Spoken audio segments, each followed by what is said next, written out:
स्वागत है आप लोगों का। आज फिर वही समरूप त्रिभुज के बारे में आगे चर्चा करेंगे।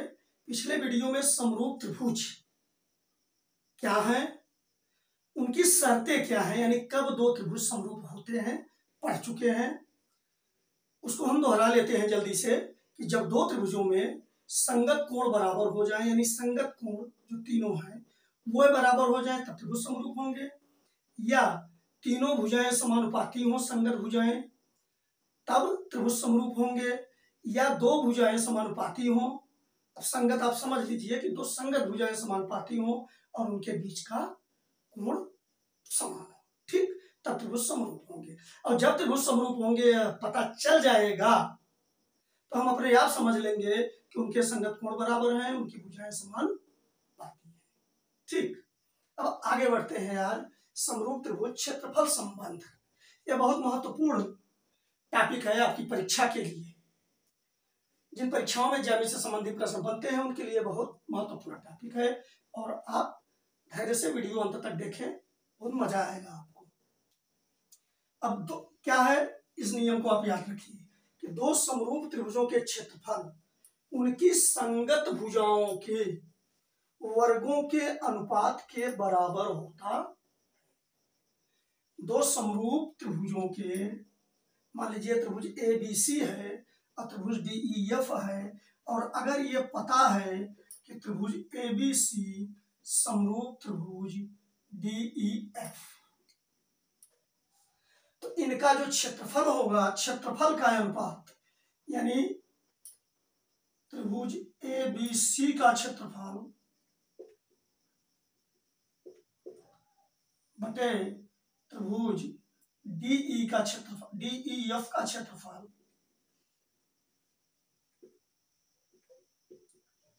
यह बराबर होगा इनकी संगत भुजाओं के अनुपातों का वर्ग। अब संगत भुजाओं के बारे में पिछले वीडियो में बढ़िया ढंग से समझा दिया था और यह बताया था कि संगत जानना जरूरी है। अब जैसे मान लीजिए कि यह कोण भी अगर कोण ई के बराबर है, कोण ए कोण डी के बराबर है, और कोण एफ कोण सी के बराबर है, तो अगर ए से शुरू करेंगे ए बी सी, तो यहाँ डी से शुरू करेंगे, कोण ए के बराबर कोण डी है, डी ई एफ, कोण ई के बराबर बी है, तो दूसरे नंबर पर इसको लेंगे, तीसरे नंबर पर इसको, तो संगत भुजाएं क्या बनेंगी, ए बी के संगत डी ई, चूंकि ए बी नाम ले रहे हैं और डी नाम ले रहे हैं, फिर बी सी के संगत ई एफ, और ए सी के संगत, यहाँ देखिएगा संगत नाम आप लिखे हैं, ए बी के संगत डी ई, बी सी के संगत ई एफ और ए सी के संगत डी एफ। संगत जानना जरूरी है, यानी यह समझिए कि संगत भुजाओं के अनुपातों के माने ए बी बटा डी ई, यानी संगत भुजाओं के अनुपातों के वर्ग के बराबर होता है। अब आप समझ गए कि संगत भुजा जानना भी जरूरी है। अब अगर बीसी आप लेते हैं तो बीसी बटा ई एफ का होल स्क्वायर, मानिए अनुपातों का वर्ग, फिर एसी अगर आप लेते हैं तो एसी के संगत डी एफ है, जो भी आपको मालूम रहेगा परीक्षाओं में नापते देता है यह, ठीक है। तब एक चीज और आप इसमें जान लीजिए कि यह उनके अनुपातों के भी वर्ग के बराबर होगा, परिमापों के अनुपातों के वर्ग के, यानी परिमाप क्या बनेंगे इसके, A B plus B C plus C A, तीनों भुजाएं जोड़ दीजिए, बटा D E plus E F plus D F, इनके भी वर्ग के बराबर। जो ये मान देते हैं वही मान यह भी देगा, कोई दिक्कत नहीं है इससे, ठीक। इसको आप महत्वपूर्ण मान करके चलिए नोट भी कर लेना। अब आइए जैसे सवाल इस पर दे देते हैं, एक दो सवाल का अभ्यास कर लेते हैं। जैसे मान लीजिए प्रश्न बना कि त्रिभुज ए बी सी है और इसमें ए बी बराबर, अब मान लीजिए कि ए बी बराबर 6 सेमी है और इसमें डी ई बराबर, उसकी संगत भुजा ही देगा, तो डी ई बराबर मान लीजिए 2 सेमी है, ठीक। तब इनके अब मान लीजिए हमको क्षेत्रफल का अनुपात निकालना है, क्षेत्रफल का अनुपात निकालना है। चलिए सीधे सवाल हल कर देते हैं।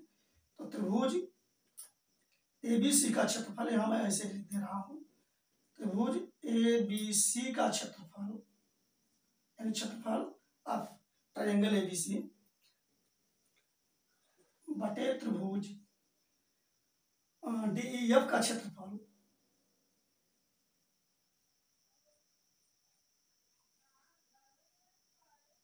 अब यह बराबर होगा इनकी संगत भुजाओं के अनुपात, माने 6/2 का वर्ग।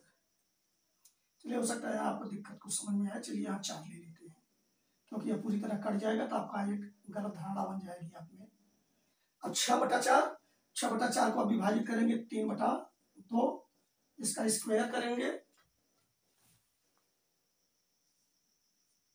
तो क्या आ जाएगा 9/4, यानी 9 संबंधित 4 भी आप इसको लिख सकते हैं। अब दूसरा लेते हैं उदाहरण। अब मान लीजिए आपको क्षेत्रफल ही दे दिया, मान लीजिए क्षेत्रफल त्रिभुज ABC दे दिया, मान लीजिए 36 सेमी स्क्वायर, ठीक है, और क्षेत्रफल दे दिया त्रिभुज DEF का 25 सेमी स्क्वायर। अब आपसे कहे कि संगत भुजाओं का अनुपात ज्ञात कीजिए, तो बात तो वही हुई।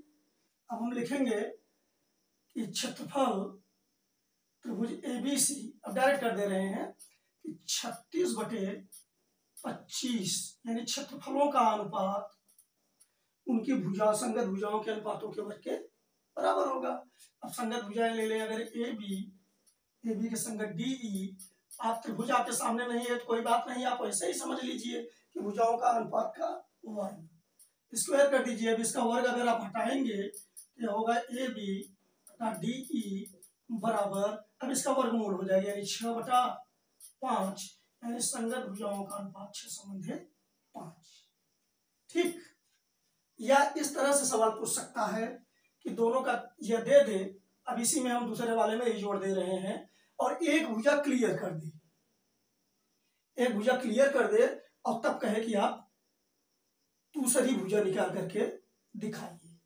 तो मान लीजिए 36/25, मान लीजिए कि अगर एक चीज क्लियर कर दिया कि AB 12 सेमी है, अब तब आपसे कहे, इसी सवाल में बता दे रहा हूं, तब आपसे कहे कि DE ज्ञात कीजिए, DE, तो आप करिए कि संगत भुजाओं के अनुपातों का वर्ग बराबर क्षेत्रफलों का अनुपात, यानी 36/25। अब AB की जगह मान रख लीजिए 12/DE का वर्ग बराबर 36/25।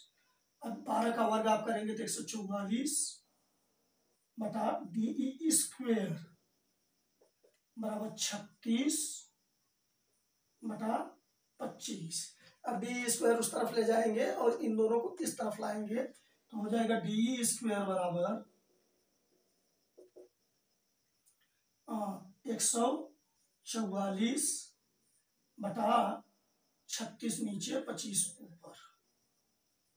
ठीक, 36 चौके 144, 25 चौका 100, यानी यह आ जाएगा 100। अब DE बराबर आप निकालेंगे तो यह आ जाएगा 5, 10, DE बराबर आ जाएगा 10 सेमी। बस यही है। अब इससे ज्यादा टाइप का सवाल इसमें नहीं बन सकता, इसके साथ ले लीजिए आप। आगे बढ़ते हैं। यह बहुत महत्वपूर्ण टॉपिक है। आज जो भी रहेगा सब महत्वपूर्ण रहेगा। ठीक, अगर आप तैयार कर लेते हैं तो समरूप त्रिभुज से संबंधित कोई भी प्रश्न परीक्षा में आपको परेशान नहीं करेंगे। त्रिभुज की किसी भुजा के समांतर खींची गई रेखा शेष दो भुजाओं को समान अनुपात में बांटती है। क्या अर्थ हुआ इसका? कोई त्रिभुज आप ले लीजिए, ठीक, मान लीजिए त्रिभुज ABC ले लिया। अब किसी भुजा के समांतर खींची गई रेखा, मान लीजिए बीसी के समांतर रेखा खींच दिए, बीसी के समांतर, तो यह शेष दो भुजाओं को, बीसी के समांतर खींचे इसको, तो शेष दो भुजाएं कौन बची, ए बी और ए सी। तो शेष दो भुजाओं को यह समान अनुपात में बांटती है, यानी शेष दो भुजाएं जो बचेंगी ए बी और ए सी, उनको दो भागों में जो बांट दिया है, इनके अनुपात समान होंगे। यानी फिर से आप समझ लीजिए कि यहाँ डीई समानांतर है बीसी के, ठीक। अब अगर डीई समानांतर हो गया बीसी, तो शेष दो भुजाओं को समान अनुपात में बांटेगी, यानी तब पहला पॉइंट बना देते हैं, तब ए डी बटा डी बी, यही है अनुपात, ए डी और डी बी का अनुपात यह ए और ईसी के अनुपात के बराबर होगा,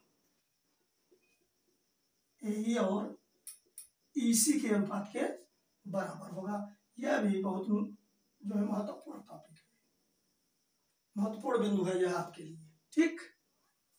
अब इसी तरह से त्रिभुज की आकृति चाहे जो हो, सबके लिए आप समझ लेना। अब मान लीजिए कि त्रिभुज इस तरह से है और इसके मतलब ए बी के समानांतर कोई रेखा खींच दो, ठीक है, डी ई, या मान लीजिए कोई त्रिभुज है, अब इसमें सी कौन सी भुजा, ए सी बच रही है, ए सी के समांतर खींच दें, तो आपकी धारणा केवल ना यह ना हो कि इसी तरह का, ठीक है। अब इसमें भी अगर समांतर रेखाएं हैं, तो इसमें भी बन जाएगा सीई बटा ई बी बराबर सी डी बटा डी, ठीक। और इसमें बन जाएगा, अब ये दोनों भुजाएं कट रही हैं, इसमें बन जाएगा यहाँ डी मान लेते हैं, माने बी डी, चाहे वहां ऊपर से ले लीजिए, ए डी बटा बी डी कहिए चाहे डी बी, कोई दिक्कत नहीं है, यह बराबर होगा। अब ऊपर से चल रहे हैं तो यहाँ भी इधर, उधर चल रहे हैं तो यहाँ भी इधर चलेंगे, ठीक है, बी दोनों में है ना, तो अगर शुरुआत ए से की है तो यहाँ सी से करेंगे। अब सी ई बटा बी कर लीजिए चाहे ई बी, इसी तरह से अनुपात बनेगा। यहाँ एक चीज ध्यान देने योग्य है, ए डी बटा डी बी अगर आप कहते हैं तो ए बटा ई सी कहिए, लेकिन अगर कहीं बी डी बटा ए डी करते हैं तो सी ई बटा ए ई करिए, ठीक। और आप चाहे जैसे लिख सकते हैं, ए डी बटा डी बी बराबर ए ई बटा ई सी, या बी डी बटा ए डी बराबर ई सी बटा ए, कोई दिक्कत नहीं, ठीक। चलिए आगे बढ़ते हैं। अब दूसरा पॉइंट अगर देखें तो अब इसी आधार पे हम यहाँ तय करते हैं, मान लीजिए ए है, बी है, सी है, यह डी समांतर है, ठीक, लेकिन मध्य बिंदु पे मिल रही है। मान लीजिए मध्य बिंदु का मतलब हुआ एक अनुपात इसका, एक इसका, एक इसका तो एक इसका, मतलब डी मान ले रहे हैं ई। अगर यह मध्य बिंदु पर मिले तो यह तीसरी भुजा के समांतर और उसकी आधी होगी। अच्छा चलिए इस पॉइंट को बाद में बताते हैं। अब इसमें दूसरा पॉइंट लेते हैं। अब इसमें दूसरा पॉइंट क्या लेते हैं, अब ध्यान से देखिए कि अगर डी समांतर रेखा है तो ए बी एक तिर्यक रेखा बनेगी और तब कोण बी और कोण डी संगत कोण बनेंगे। इसी तरह से डी समांतर रेखा है बीसी के और एसी तिर्यक रेखा बनेगी, तब ये कोण संगत कोण बनेंगे। और हमको मालूम है कि दो समांतर रेखाओं को अगर कोई तिर्यक रेखा काटे तो संगत कोण समान होते हैं, एकांतर कोण समान होते हैं और एक ही ओर के अंतः कोणों का योग 180 अंश होता है। चलिए कभी इस पर भी वीडियो बना देंगे, ठीक। अब यह इसके बराबर, यह इसके बराबर, और ये कोण ए आप देखेंगे तो ये दोनों में है, ठीक। अब कोण ए अगर दोनों में है, अब हम इसी में तुलना कर रहे हैं बेटा, तो कोण बी बराबर कोण ए डी ई हो गया, ए डी ई, ठीक। और फिर कोण सी यह बराबर हो गया कोण ए ई डी,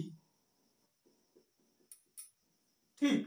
अब कोण ए आप देखेंगे यह दोनों में है, माने उभय है, उभय मतलब दोनों में।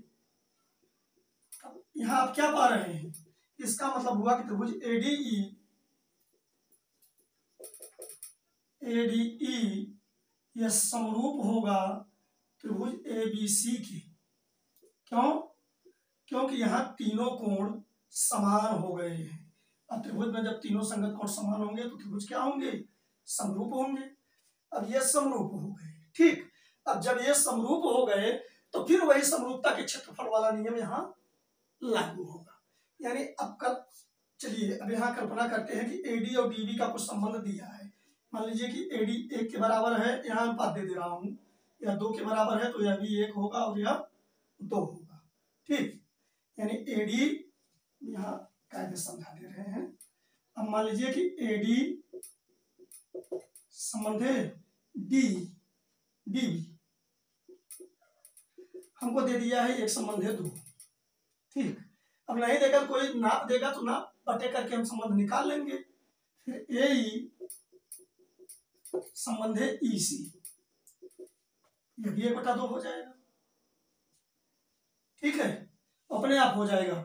अगर आपको मालूम है कि डी समानांतर है बीसी के, इसको हम तीसरा तथ्य मान लेते हैं, तो यह भी एक संबंध 2 होगा, यानी डी जो है वह समांतर ही होगा, और डी समानांतर हो जाएगा किसके, बीसी के। उल्टा सीधा दोनों समझेंगे बेटा। अगर बीसी के समानांतर डी है तो यह समान अनुपात में बांटेगा दोनों भुजाओं को, और अगर समान अनुपात में बांट रहा है, बता दिया है, तो निश्चित है कि यह डी जो है वह बीसी के समांतर होगा। दोनों बातें समझनी है। और यहाँ मैं ऐसे तथ्य लिख दिया हूं कि अगर अनुपात मालूम है तो समान है तो आप जान लीजिए कि यह डी जो है वह बीसी के समांतर है। तब मजेदार बात आप अब देखिए, क्योंकि यहाँ कोण इन तीनों के बराबर है, तो इस केस में हमने क्या देखा कि ए डी ई समरूप त्रिभुज ए बी सी, ये समरूप है। अगर अब हम क्षेत्रफलों का अनुपात निकालें, यहां आप ध्यान से देखेंगे त्रिभुज ए डी ई का क्षेत्रफल और बटे त्रिभुज ए बी सी का क्षेत्रफल त्रिभुज ए बी सी, अगर यह निकालें तो क्या आएगा अनुपात। अब त्रिभुज जो बनेंगे वह पूरा ए डी ई लिया जाएगा और ए बी सी, तो इनका जो यहाँ बहुत ध्यान से देखेंगे, अब इनका हमने पढ़ा कि क्षेत्रफलों का अनुपात संगत भुजाओं के वर्गों के अनुपात के बराबर होता है। अब संगत भुजा एडी के संगत कौन बन रहा है, ए बी, ये पूरा ले लिया जाएगा ए डी बटा ए बी, इसलिए कह रहा हूं इस पॉइंट पे आप ध्यान दीजिए। अब ए डी बटा ए बी ले लिए, बस एक ही ले लीजिए काफी है, इसके वर्ग के बराबर होगा। अब यहाँ आपको क्या सावधानी बरतनी है, उसमें तो यही टुकड़े का अनुपात ले रहे थे, लेकिन यहाँ तो एक त्रिभुज ए बी सी पूरा बन रहा है, एक त्रिभुज ए डी ई बन रहा है, तो ये पूरा वाला लेना है। तो आपको करना कुछ नहीं, अगर भुजाओं का नाप दिया है तो जोड़ लीजिए, या पूरा दिया है तो कोई बात नहीं, और नहीं तो अनुपात ही जोड़ लिया करें, यानी 2 1 3। तो एडी पहले एडी लिखा जाएगा, तो एडी का अनुपात 1 है और डीबी का अनुपात 2 है, तो यह लेकिन डीबी केवल है ना, हमें चाहिए एबी, तो 1 और 2 जोड़ लेंगे, माने 1 धन 2 जोड़ लिए, यानी 1/3, यानी आ गया 1/9, यही अनुपात हो जाएगा इनके बीच, माने क्षेत्रफलों का अनुपात हो जाएगा, ये एक संबंध है 9। तो इस तरह का भी सवाल आप हल करने के लिए तैयार रहे। स्क्रीनशॉट लीजिए, आगे बढ़ेंगे। आगे बढ़ते हैं, यह भी महत्वपूर्ण बिंदु है। त्रिभुज की 2 भुजाओं के मध्य बिंदुओं को मिलाने वाला रेखाखंड तीसरी भुजा के समांतर और उसका आधा होता है।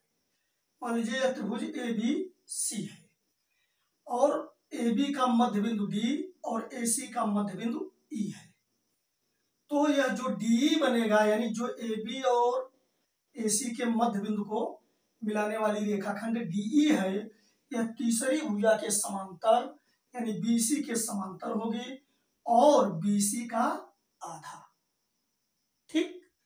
यानी ए बी तथा ए सी के मध्य बिंदु क्रमशः डी तथा ई है। तो अब यहाँ ध्यान दीजिए, निष्कर्ष बता रहा हूं, यह जो डी होगा ये समानांतर होगा किसके, बीसी के, और साथ ही साथ तथा डीई यह बीसी का आधा होगा। यह एक महत्वपूर्ण बात है आपके लिए। ठीक, यह भी उसी समरूपता के आधार पर हो जाता है। मान लीजिए अगर यह मध्य बिंदु है तो ये बराबर बराबर खंड एक एक भाग कटेगा। ठीक है, अब अगर तब इसका मतलब हुआ कि डी जो है वह ए बी और ए सी को समान अनुपात में बांट रहा है। अब बताया हमने कि जब समान अनुपात में बांटेगा तो निश्चित है कि वह बीसी के समांतर होगा। आपने पीछे पढ़ा ना कि अगर किसी भुजा के समांतर है तो शेष दो भुजाओं को समान अनुपात में बांटेगा। अब यहाँ मध्य बिंदु में बांट रहा है डी, मध्य बिंदु पर है ए बी का मध्य बिंदु डी और ए सी का मध्य बिंदु ई है, तो डी मध्य बिंदु में दो बराबर भागों में बांट रहा है, यानी एक संबंध है एक, एक संबंध है एक। यहाँ तो बांटा गया अनुपात क्या है, समान है, तो निश्चित है तीसरी भुजा के वह समांतर होगी डी। ठीक, फिर हमने बताया कि त्रिभुज एडीई त्रिभुज एबीसी की भुजा के त्रिभुज दोनों समरूप होंगे। अब जब समरूप होंगे तो इसका मतलब हुआ ए बी या एडी बटा ए बी। अब एडी आप अगर ले लिए, एडी का अनुपात है 1 और ए बी का अनुपात 1:1, तो एडी, अब ध्यान दीजिए, एडी बटा ए बी 1/2। इसी तरह से ए सी बटा ए बटा ए सी, तो ए है 1 और ए सी हुआ 1:2। तो तीनों भुजाएं समानुपाती होती है ना, इसका मतलब हुआ डी बटा बी सी, यह भी हो जाएगा 1/2, यानी डी जो है वह बीसी का आधा होगा। ठीक, ऐसे इसको लिख भी दूं तो एडी, यहाँ त्रिभुज एडीई जो है वह समरूप है त्रिभुज एबीसी के। अब जब यह समरूप हो गया तो निश्चित है कि एडी बटा एबी जो होगा वह बराबर होगा, तीनों बराबर होंगे, एडी बटा एबी यह बराबर होगा एई बटा एसी, यह बराबर होगा डी बटा बीसी। यहाँ आप देखिए एडी बटा एबी बराबर डीई बटा बीसी बराबर एई बटा एसी।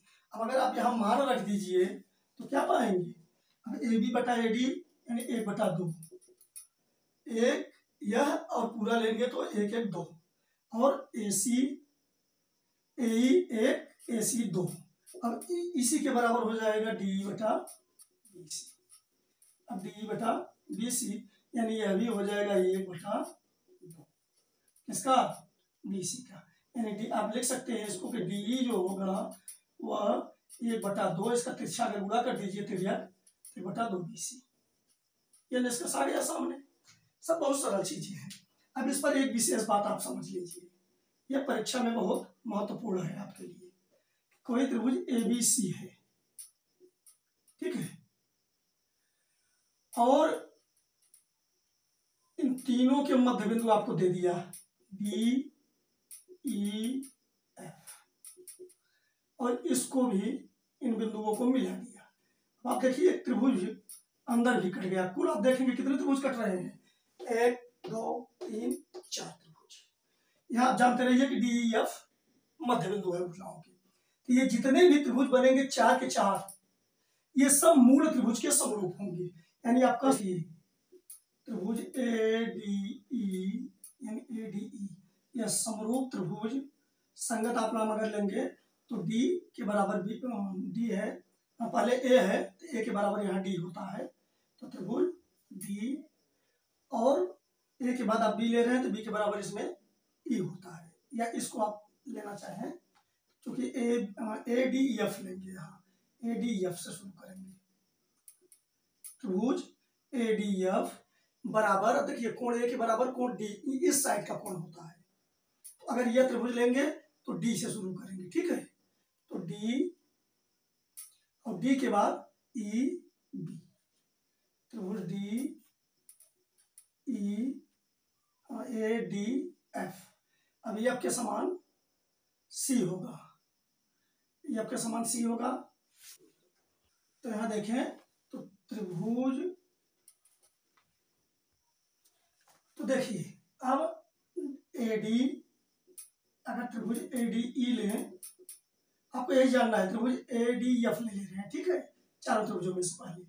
अब यह समरूप होगा त्रिभुज डीबीई की,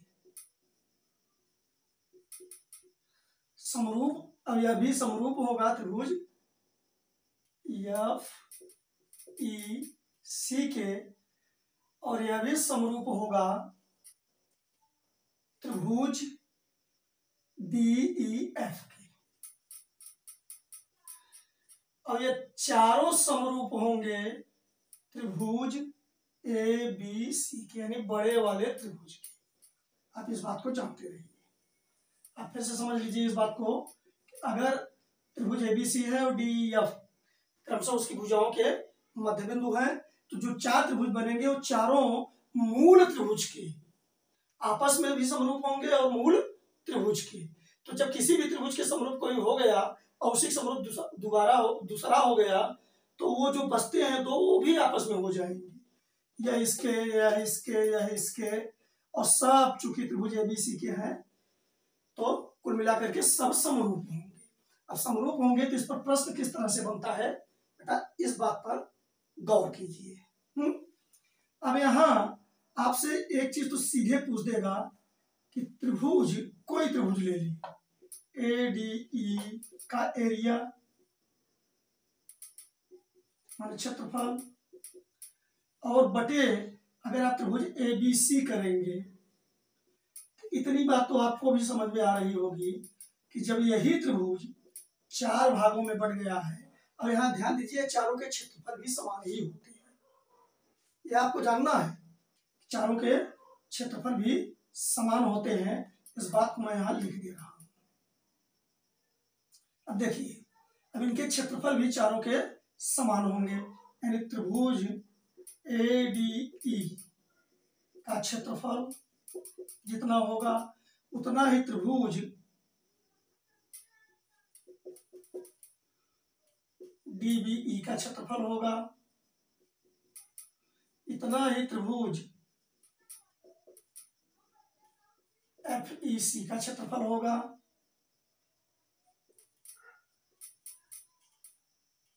और उतना ही क्षेत्रफल त्रिभुज डीईएफ का होगा। कितना सामान्य है, लेकिन जानना बहुत जरूरी है आपकी परीक्षा के दृष्टिकोण से। अब जब ये चारों के क्षेत्रफल बराबर होंगे तो निश्चित है किसी एक का क्षेत्रफल वह पूरे त्रिभुज के क्षेत्रफल का चौथा हिस्सा होगा, चौथा भाग, यानी हम कह सकते हैं इन सब का क्षेत्रफल यह बराबर होगा 1/4 क्षेत्रफल त्रिभुज ए बी सी जो मूल है। ठीक, आप इसका स्क्रीनशॉट ले लीजिए।